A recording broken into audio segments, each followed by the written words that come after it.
ప్రార్థన శుభాభివందనములు దేవుని పక్షమున మరియు కుటుంబ పక్షమున మీ అందరికీ తెలియపరుస్తున్నాను. మంచిది ప్రియమైన దేవుని సంగమా, ఈ దినము దేవుడు మాట్లాడుచున్న మాటలను గమనిద్దాం.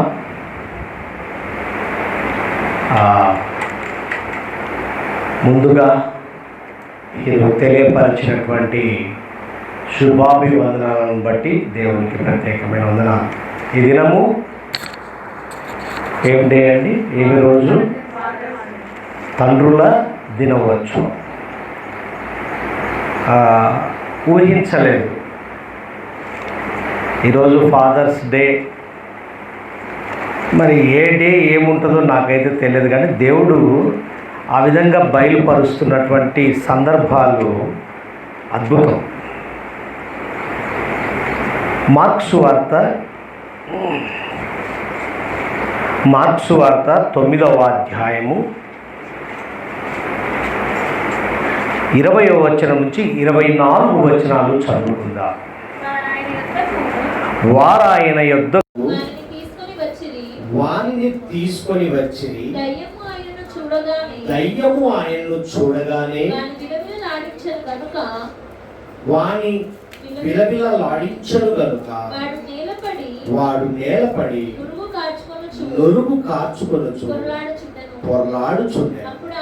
అప్పుడు ఆయన ఇది వీనికి సంభవించి ఎంతకాలమైనదని వారి తండ్రిని అడుగగా అతడు బాల్యము నుండియే అది వారిని నాశనము చేయవలనని తరచుగా అగ్నిలోను నీళ్ళలోను పడద్రోయును.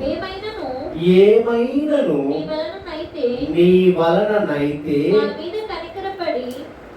మా మీద కనికరపడి మాకు సహాయము చేయమని. అందుకు యేసు నమ్ముట నీ వలనైతే నమ్మువానికి సమస్తము సాధ్యమని అతనితో చెప్పాడు.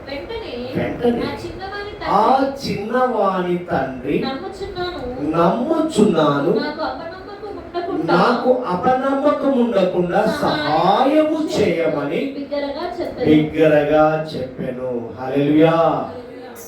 ఇక్కడ ఒక సందర్భం, మూగ దయ్యము పట్టినటువంటి చిన్న కుమారుడు తన తండ్రి పడుతున్నటువంటి తాపత్రయం, కుమారుడి పట్ల ఉద్దేశము కలిగి దేవునితో మాట్లాడుచున్న సందర్భం.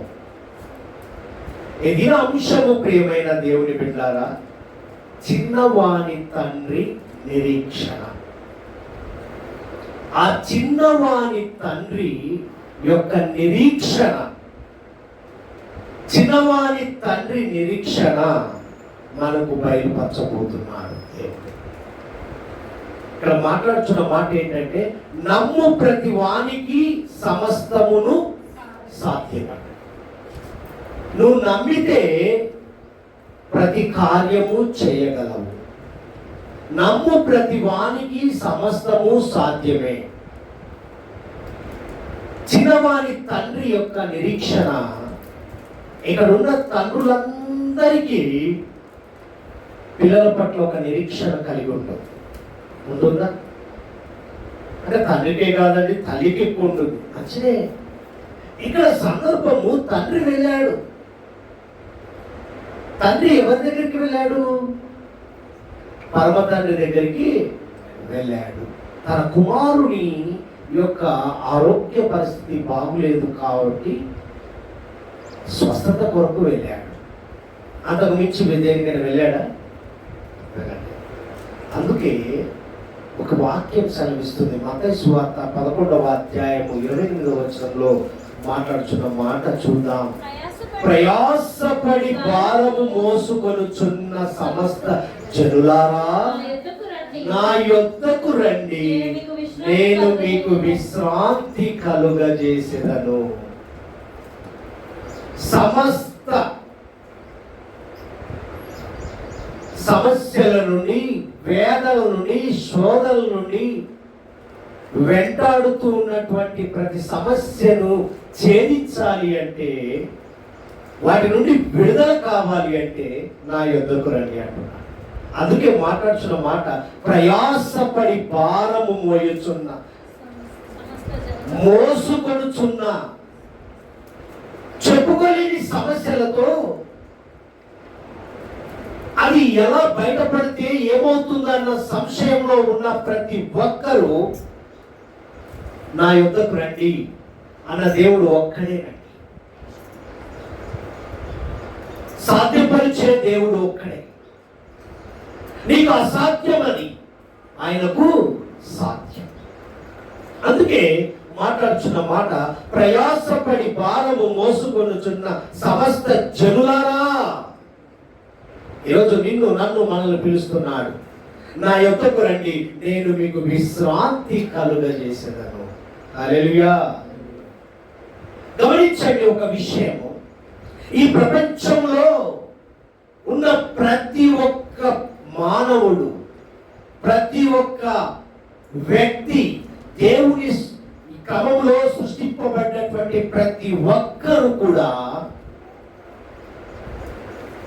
ఏదో ఒక ప్రయాసం, ఏదో ఒక పని, ఆ పని అచీవ్ కావాలి, ఆ పని కార్యము జరిగితే నాకు సంతోషము, నా కుటుంబము ఆ పని ద్వారా విముక్తి కలుగుతుంది అన్న ఆశ కలిగి ఉంటుంది. ఆ భారముతో ఏం చేస్తున్నారండి? ప్రతి ఒక్కరు ఏదో ఒక ప్రయాసముతో, ఆ భారముతో మన జీవన సాగరాన్ని నడుపుతున్నాం, జీవన ప్రయాణాన్ని కొనసాగిస్తున్నాం. ఇదేమో గమనించండి ప్రియమైన దేవుని బిడ్డలారా. మొదటిగా కుటుంబ భారము ఏముంటుందండి? నువ్వు ఎన్నైనా చెప్పండి, మొదట కుటుంబం. ప్రతి తండ్రి తన కుటుంబము సమాజంలో ఉన్నత స్థానంలో ఉండాలని కోరుకుంటాడు. తండ్రి యొక్క ఉద్దేశం తక్కువ ఉండాలనుకుంటాడా? ఉన్నత స్థానంలో నేను, నా భార్య, నా పిల్లలు ఉండాలనేది తండ్రి యొక్క ఉద్దేశం. తన కుమారుడు, తన కుమార్తె మంచి విద్య చదవాలి, మంచి ఉద్యోగము చేయాలి, మంచి సంపాదన సంపాదించుకోవాలి, వారి కాళ్ళ మీద వారు నిలబడాలి, వారు కానీ, నేను కానీ, నా భార్య కానీ దేవుని మహిమకరంగా వారు జీవించాలని తండ్రి యొక్క కోరిక కోరుకుంటూ జీవిస్తారు. అవునా? ఇది మనం మాట్లాడుకుంటున్న మాటే. అయితే మనకు రెండు భారాలు ఉంటాయి. అందుకే సమస్త ఏమంటాడండి అక్కడ చూడండి, మత్తయి సువార్త 11వ అధ్యాయంలో, ప్రయాసపడి భారము మోసుకొనుచున్న సమస్త. నువ్వు ఒక్కడివమ్మా, నువ్వు ఒక్కదానివయ్యా, నువ్వు ఒక్క అన్నాడా? నేను సృష్టించిన క్రమంలో సృష్టించిన ప్రతి చింత యావత్తు నా మీద ప్రతి నరుడు ఆధారపడమంటున్నాడు. మొదటిగా చూసుకుందాం, పాప భారం. మనిషికి రెండు తత్వాలు కలిగి ఉంటాం. ఆ మొదటి తత్వంలో పాప భారం. మత్తయి సువార్త 9వ అధ్యాయము 13వ వచనం చూడండి. అయితే నేను పాపులను పిలవవచ్చితిని గాని నీతిమంతులను పిలవరాలేదు. గనుక కనికరమును కోరుచున్నాను గాని బలిని. నువ్వు దేవుని గురించి తెలిసి, దేవుని గురించి తెలుసుకొని, దేవుడు చెప్పినట్టుగా బాప్తిజము తీసుకొని రక్షణ అనుభవంలోకి వెళ్ళి దేవునికి భయంకరంగా జీవిస్తున్నా నీతో మాట్లాడడానికి రాలేదండి దేవుడు. నశించిపోతున్నా, చెప్పుకోలేని పరిస్థితుల్లో ఉన్నటువంటి వారి కొరకే వచ్చాడు. అంటే అర్థం ఏంటి? యేసుక్రీస్తు ప్రభువారు పాపులను ఎందుకు పిలిచారు? ఇక్కడ మాట్లాడాడు కదా, అయితే నేను పాపులను పిలవవచ్చుని కానీ నీతిమంతులను పిలువరాలేదు. ఆయన కాన్సెప్ట్ గమనిద్దాం. వచ్చే యేసుక్రీస్తు ప్రభువారు పాపులను ఎందుకు పిలిచారు? ఎఫెసీలోకి రాసిన పత్రిక 2వ అధ్యాయము 1వ వచనం చూస్తే పౌలు భక్తుడు ఎఫెసీ సంఘముతో మాట్లాడుచున్న మాట సత్యాన్ని గమనించండి. ఎఫెసీ సంఘములో ఉన్న విశ్వాసులతో మాట్లాడుచున్న మాటను చూద్దాం. మీ అపరాధముల చేతను పాపముల చేతను మీరు చచ్చిన వారై ఉండగా ఆయన మిమ్మును క్రీస్తుతో కూడా బ్రతికించెను. హల్లెలూయా. ఓ ఎఫెసీ సంఘములో ఉన్న నిరీక్షణ కలిగిన విశ్వాస వీరులారా, ఈ దినము దేవుడు ఏం మాట్లాడుతున్నాడో తెలుసా? మీ అపరాధముల చేతను పాపముల చేతను మీరు చచ్చిన వారై ఉండగా ఆయన మిమ్మును ఆయనతో బ్రతికించుకోవాలనే ఉద్దేశం. ఈ దినము మనం అపరాధము చేతను పాపము చేతను చచ్చిన వారమై ఉన్నాం. ఇది నిజమా? అందుకే మనకు పాప భారము అనేది భారంగా కనబడుతుంది. అందుకే నీ పాపాన్ని, నా పాపాన్ని, మన పాపాన్ని మోసుకొని పోవడానికి వెళ్ళొచ్చినటువంటి గొర్రెపిల్ల మన మధ్యలో ఉన్నదండి. గమనించండి, పాపి తన పాపము నుండి శుద్ధుడు కాలేడు. అవుతాడా? అవలేడు కూడా. ఎందుకు? ఆ శుద్ధత్వంలోనికి రావాలి, ఆ పాపము నుండి తొలగిపోవడానికి పాప విమోచకుడు అవసరము. పాప విమోచకుడు ఎవరయ్యా అంటే మత్తయి సువార్త 1వ అధ్యాయము 21వ వచనం చూడండి. మత్తయి గారు రాస్తున్న మాట చూడండి. అక్కడ తన ప్రజలను వారి పాపముల నుండి ఆయనే రక్షించును గనుక ఆయనకు యేసు పాప విమోచకుడు ఎవరయ్యా అంటే యేసుక్రీస్తు ప్రభువారు. నీ నా మన పాపములను మోసుకొని పోవడానికి విమోచన కర్తగా మన మధ్యలోనికి వచ్చాడు. అందుకే విమోచకుడు అవసరం. అందుకే అంటాడు, పాపులను ఎందుకు పిలిచాడు అంటే విమోచించడానికి. విమోచకుడు వచ్చాడు, నీ నా మన పాపములను ఆయన రక్తంలో కడిగేటట్టుగా చేయుటకే వచ్చాడు. అందుకే ఇక్కడ మాట్లాడుతున్న మాట, తన ప్రజలను వారి పాపం నుండి ఆయనే, ఎవరు రక్షించరండి, ఆయన ఒక్కడే రక్షించగలరు. ఎందుకు రక్షించగలడు అంటే మరణాన్ని తిరిగి గెలిచినటువంటి ఏకైక సమర్థుడు, కారణ జన్ముడు, మాట ఇచ్చి మాట నెరవేర్చిన గొప్ప దేవుడు, వాగ్దానం ఇచ్చి వాగ్దానం నెరవేర్చిన వాగ్దాన పుత్రుడు ఎవరైనా ఉన్నారంటే ఈ లోకంలో ఆయన ఒక్కడు మాత్రం. ప్రపంచ యావత్తులో ఆయన ఒక్కడు మాత్రమే కార్యం చేశాడు. మరణాన్ని గెలవడం అనగా పునరుత్థాన శక్తిని పొందుకొని వచ్చిన ఆ దేవాది దేవుడు యేసుక్రీస్తు ప్రభువారు. అందుకే ఇక్కడ మాట్లాడుతున్న మాట మత్తయి సువార్త 1వ అధ్యాయం 20వ వచనంలో ఆయన తన ప్రజలను వారి పాపముల నుండి ఆయనే రక్షించును. మంచి మాట కదా. అయితే ఎప్పుడు రక్షించును? నీ నామల కోసం ఆయనే రక్షిస్తాడు. ఎప్పుడు రక్షించును గమనించు. 1 యోహానులోనికి వెళ్ళండి. 1 యోహాను 1వ అధ్యాయం 9వ వచనం చూసుకుందాం. తన పాపములను చూడండి, ఎప్పుడు రక్షించును బాగా గమనించండి. తన ప్రజలను వారి పాపం నుండి ఆయనే రక్షించును అన్నాడు కదా.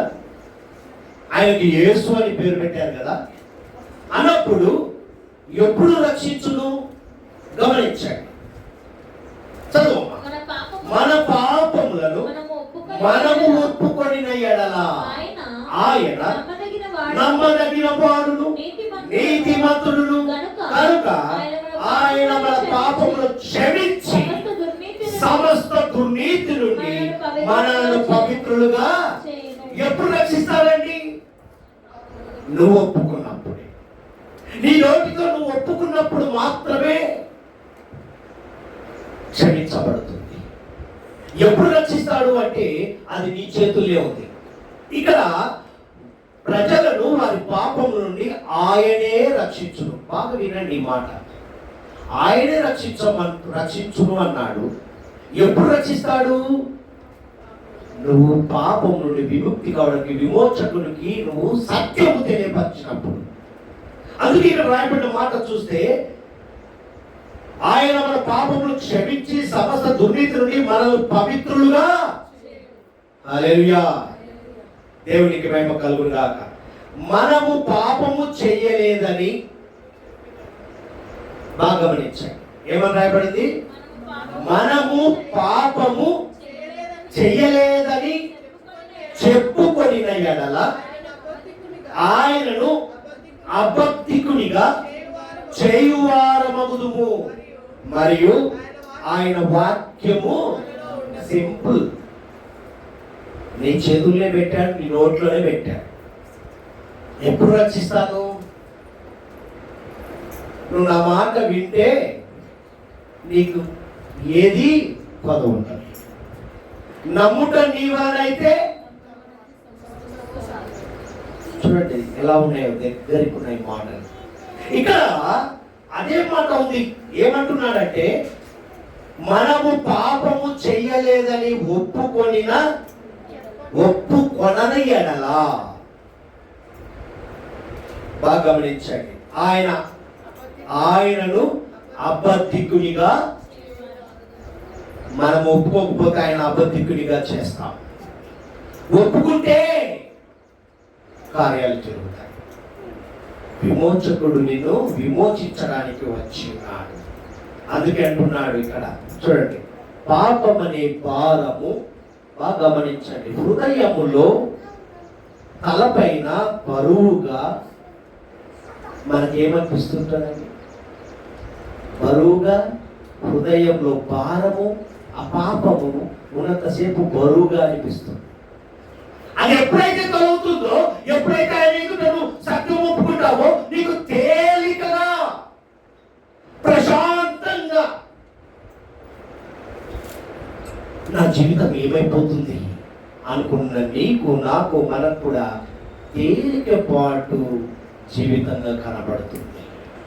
హల్లెలూయా, దేవునికి మహిమ కలుగును గాక. ఆ పాప భారం ఉన్నంతసేపు మనస్సులో నెమ్మది ఉండదు. ఉంటుందా? మనస్సులో నెమ్మది ఉండదు. ఎంత ఉన్నా, ఎంత తిన్నా కూడా తృప్తి ఉండదు. ఉంటుందా? ఏం తింటున్నామో, ఏం చేస్తున్నామో అర్థం కాకుండా ఉంటుంది పరిస్థితి. ఉదాహరణకు ఒక వ్యక్తిని మనకు పరిశుద్ధ గ్రంథంలో పరిచయం చేశాడు. అయ్యా అంటే చెట్టు మీదకి ఎక్కాడు. అన్నాడు. జక్కయ్య గారిని ఒకసారి చూస్తే జక్కయ్య జీవితమే మనకు ఒక నిదర్శనంగా కనబడుతుంది. చూడండి, లూకా సువార్త 19వ అధ్యాయం 1 నుంచి 10 వచనాలు గమనిస్తే, జక్కయ్య మార్పు చెందక మునుపు ఎలా ఉన్నాడు, మార్పు చెందిన తర్వాత జీవితము, జక్కయ్య తన పాపం అనే భారము తనలో ఉన్నంత కాలము నెమ్మది లేని జీవితము జీవించాడు. నెమ్మది ఎప్పుడైతే పొందుకున్నాడో, నేను వసూలు చేసిన దానికంటే 4 ఇంతలు ఎక్కువ ఇస్తానయ్యా అన్నాడు. అవునా? పాప భారం నీ హృదయంలో ఉన్నంతసేపు నీకు నెమ్మది, మనశ్శాంతి, ఏది తృప్తి ఉండదు. ఎప్పుడైతే దేవుని దగ్గర ఒప్పుకుంటావో, ఎప్పుడైతే ఆయన ఎదుట సంపూర్ణముగా హృదయం విప్పుతావో, నీకు పూర్తి విడుదల. హల్లెలూయా. చూసారా, తన జీవితంలో మరి భారం ఉన్నంతసేపు నెమ్మది లేదు జక్కయ్యకు. ఎప్పుడైతే దేవుని ఎదుట ఒప్పుకున్నాడో, సాక్షిగా జీవించాలనుకున్నాడో, అప్పుడు నెమ్మది కలిగింది, తృప్తి కలిగింది, సంతోషం కలిగింది, సమాధానం కలిగింది, ప్రేమ కలిగింది. ఇది ఒక నిదర్శనం. జక్కయ్య నిదర్శనాన్ని మనం తీసుకోవాలి. గమనించండి, ఆ పట్టణంలో అందరికీ దూరమైన, గమనించండి, అందరికీ దూరమయ్యాడు. దూరమై ఏం చేశాడు? దేవుణ్ణి వెతకడం ప్రారంభించాడు. నువ్వు ఎప్పుడైతే అందరికీ దూరం అవుతావో దేవుణ్ణి వెతకడం ప్రారంభించు. నేను అందరికీ దూరంగా ఉంటా, నేను ఎవరితో మాట్లాడా, ఏమైపోతావు? పాప భారం ఎక్కువైపోయి హృదయ వాంఛలు పెరిగిపోతాయి. ప్రేమైన దేవుని సంగమా, నువ్వు ఎప్పుడైతే అందరికి దూరంగా ఉంటావో దేవునికి దగ్గర అవడానికి ప్రయత్నం చేయి. జక్కయ్య అలాగే చేశాడు. అందరు దూరంలో అమ్మో జక్కయ్య అమ్మో అమ్మో అమ్మో అని చెప్పి అనుకున్న వారందరి నోర్లు మోయించాడు. హల్లెలూయా, దేవునికి మహిమ కలుగునుగా. ఇక్కడ దేవుని వెతకడం ప్రారంభించి ఏం చేశాడంటే, జక్కయ్య యేసు పాదముల మీద పడి, ఎవరి పాదముల మీద పడ్డాడు? నేను తప్పు చేశానే అని తీసుకున్న వాళ్ళ దగ్గరికి వెళ్ళి చెప్పాడా? యేసు క్రీస్తు ప్రభు వారి దగ్గరికి వెళ్ళాడు. విమోచకుడు వచ్చాడు, పాప విమోచకుడు వచ్చాడని చెప్పి ఆయన దగ్గరికి వెళ్ళాడు. విమోచన కర్త అని చెప్పి ఆయన పాదముల మీద పడ్డాడు.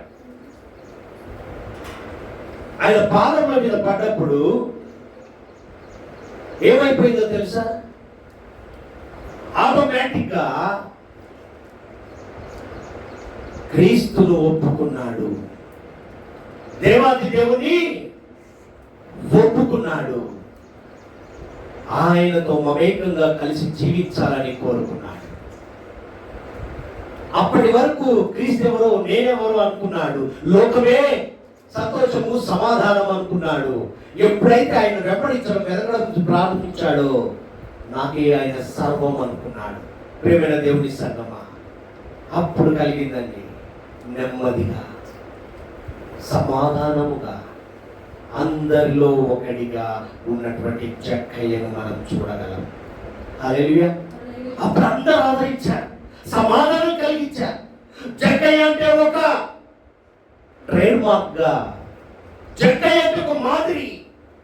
అప్పుడు వేరు, మొదట ఉన్న స్థితి కంటే ఇప్పుడున్న స్థితి ఉన్నత స్థితిలో పెడతాడు దేవుడు.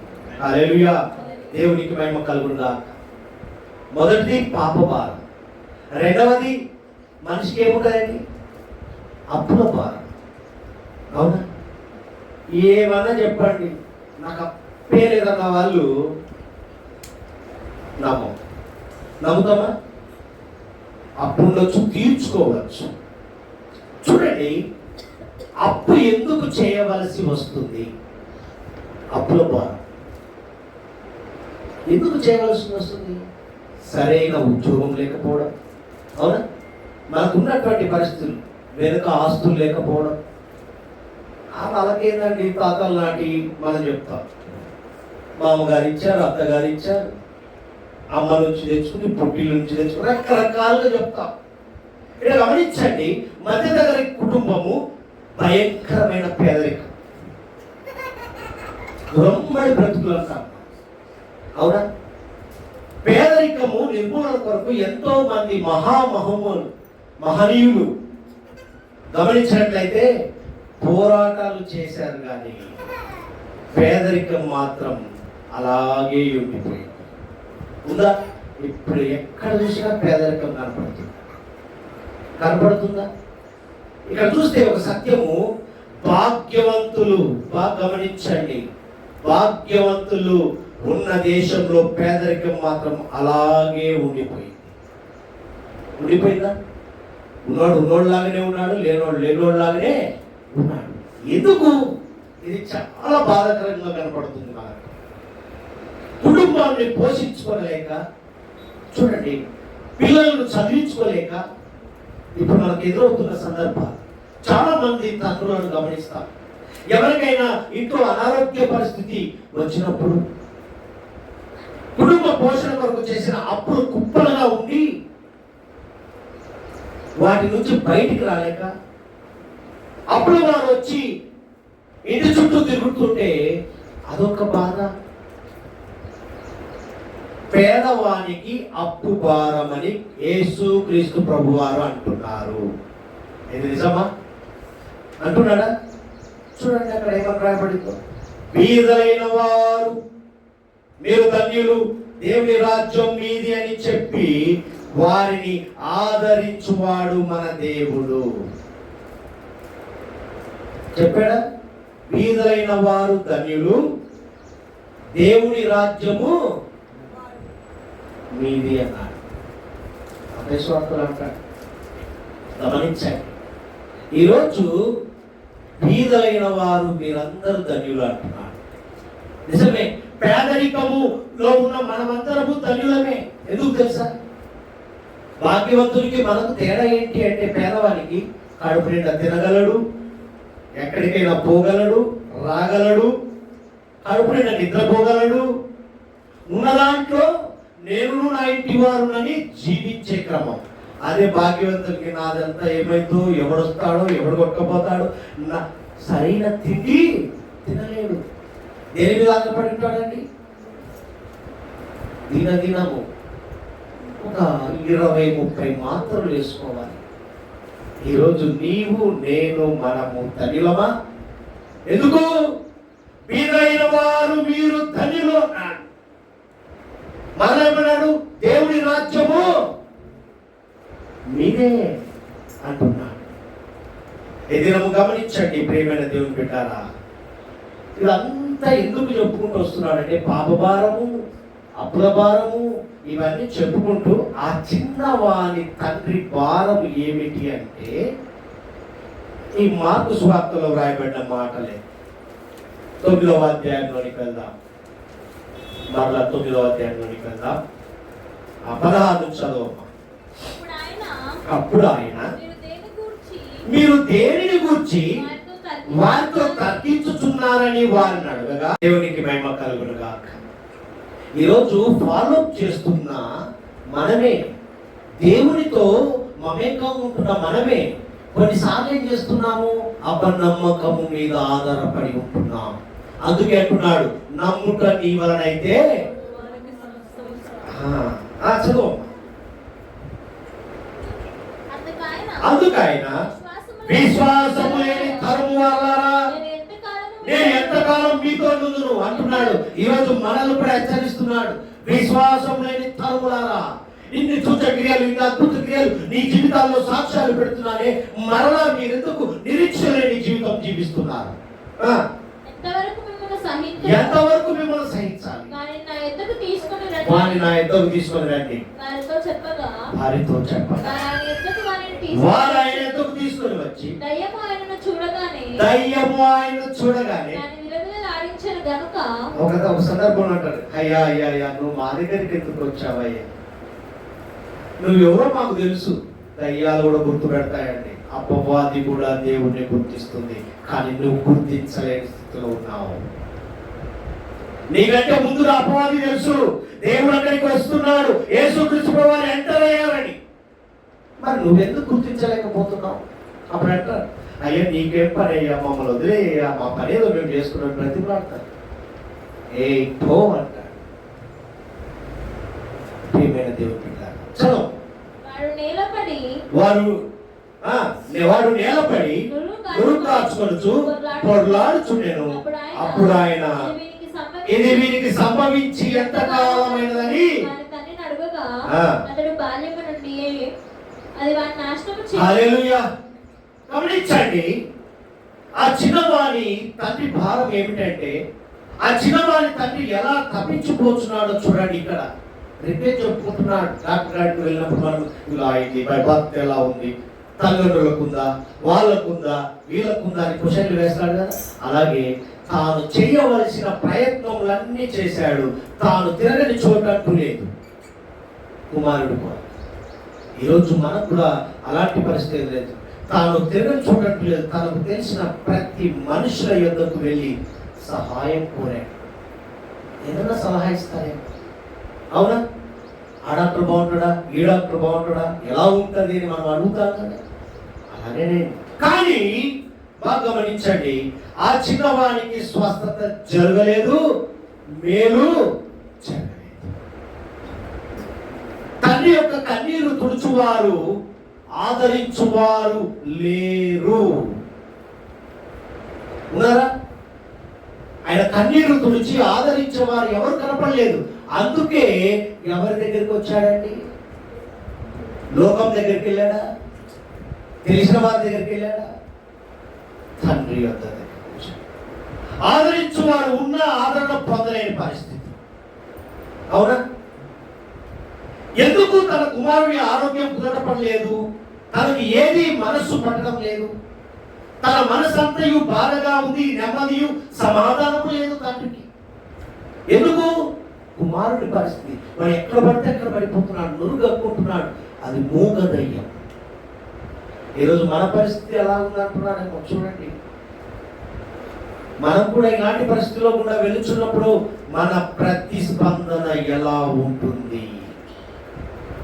పరిశుద్ధ గ్రంథంలో మూగదయ్యం పట్టిన కుమారుని చదువుకుంటున్నప్పుడు ఇలా ఉన్నారు, నీకు మూగదయ్యము పట్టినటువంటి పరిస్థితిలో ఉన్న నా మనస్థితిని గమనించాలి. మనస్థితి ఎలా ఉందండి? మనకు కూడా అలాగే ఉంది. ప్రశాంతత ఉండదు, నెమ్మది ఉండదు. ఏం చేస్తున్నామో, ఏం వింటున్నామో తెలియదు, ఎక్కడికి వెళ్తున్నామో తెలియదు. అలాంటి స్థితిలో ఉన్నాం. ఇక్కడ గమనించండి, చాలా బాధగా ఉంది కదా ఈరోజు. ఉందా? తెలియని బాధతో వచ్చావు, తెలియని సమస్యతో వచ్చావు. ఆ చిన్నవాడి తండ్రి నిరీక్షణ, ఆ కుమారుడి కోసం వచ్చిన నిరీక్షణ తండ్రి యొక్కకు వచ్చినట్టుగా నీవు నేను మనం కూడా ఆయన సన్నిధానికి వచ్చాము ఈరోజు. ప్రియమైన దేవుని సంగమా, పిల్లవాడిని తండ్రి యేసు, అయ్యా ఏమైనా అయితే నీ వలన నా కుమారుడు స్వస్థత పొందుతాడు.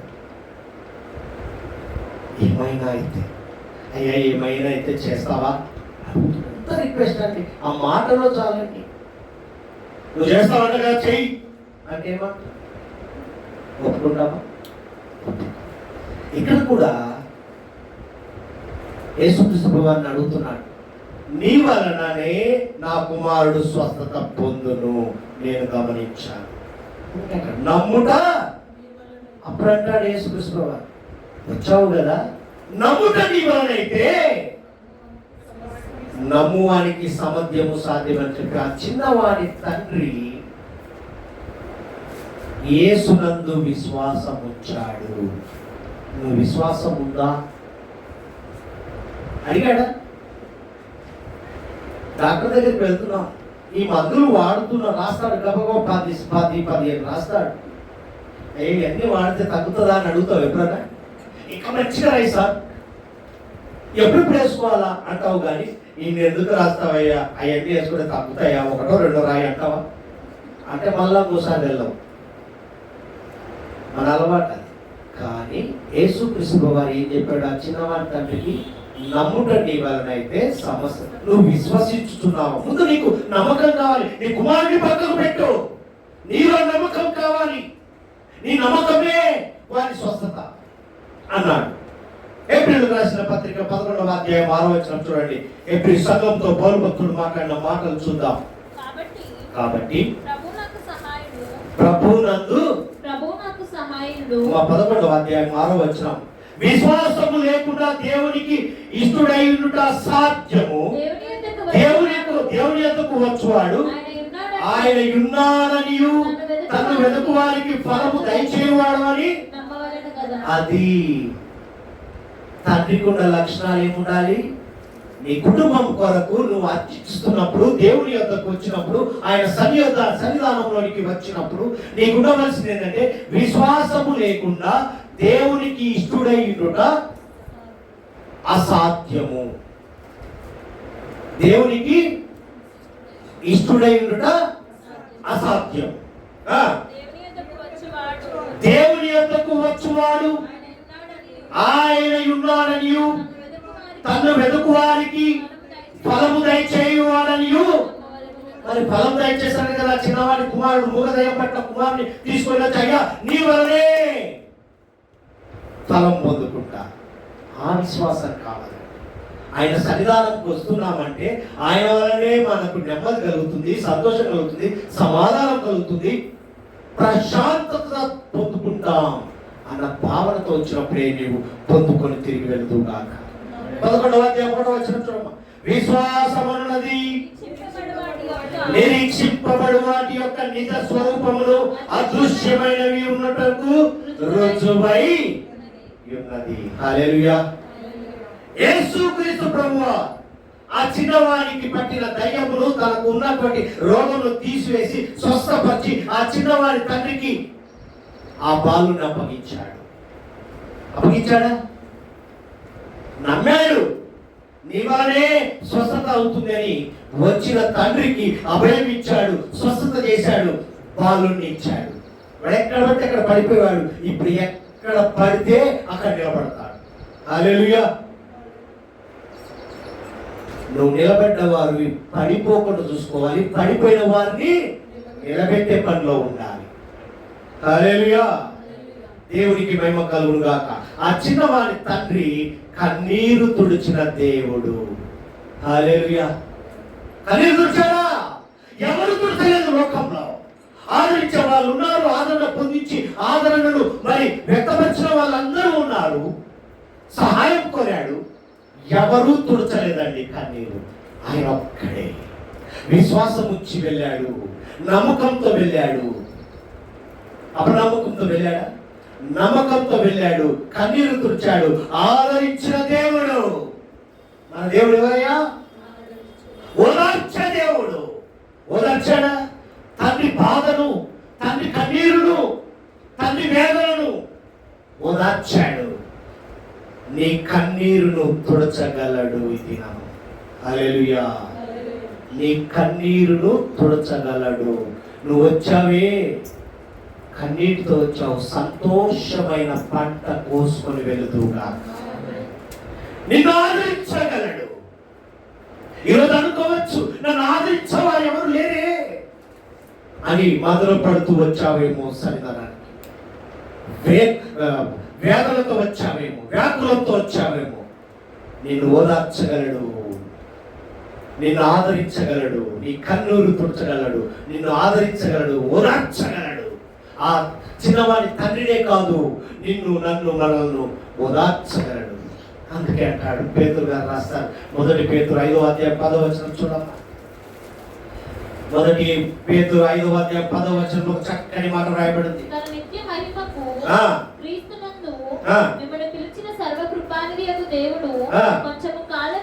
కొంచెము కాలం మీరు శ్రమపడిన పిమ్మట తానే మిమ్మును పూర్ణులుగా చేసి స్థిరపరచి బలపరచును. హల్లెలూయా. ఇప్పుడు పడుతున్నావే శ్రమ, అది కొంచెంకాలం. మీరు శ్రమ పడిన పిమ్మటే తానే మిమ్మును పరిపూర్ణులుగా చేసి స్థిరపరచి బలపరచు. స్థిరపరచువాడు, బలపరచువాడు. కొంచెంకాలమే. ఆ కొంతకాలము నిరీక్షణ అవసరం. ఏమవసరము? ఆ తండ్రికి ఉన్న నిరీక్షలో నీలో, నాలో, మనలో ఉండాలని దేవుని యొక్క ఉద్దేశము. ఆయనే మన పాపములను ఏం చేస్తాడంట? రక్షించువాడు, తుడిచివేవాడు, విమోచకుడు, విమోచనకర్త. ఎందుకు రక్షించాలి? ఎందుకు రక్షిస్తాడు? ఎప్పుడు రక్షిస్తాడు అంటే మనం ఒప్పుకున్నప్పుడే.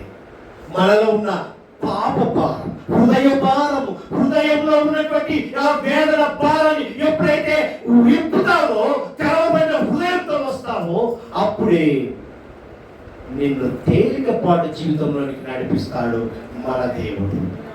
హల్లెలూయా. అందుకే అంటున్నాడు, మిమ్మల్ని పూర్ణులుగా చేసి స్థిరపరుస్తాడు, బలపరుస్తాడు. దేవునికి మహిమ కలుగును గాక. ఆ చిన్నవాని తండ్రికి స్వస్థత కలుగజేశాడా? ఆ కుమారుని స్వస్థత కలుగజేశాడు, స్థిరపరిచాడు, బలపరిచాడు, కుమారుని అప్పగించాడు. అప్పగించాడా? ఇక వెళ్ళు, నమ్ముట నీ వలనైతే.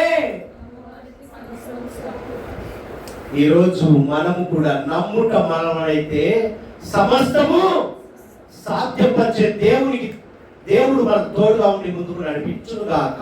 దేవుడి మాటలు దీవించును గాక. నన్ను జ్ఞాపకం చేసుకోవడం అంటున్నాడు. ఏ విధంగా జ్ఞాపకం చేసుకోవాలి?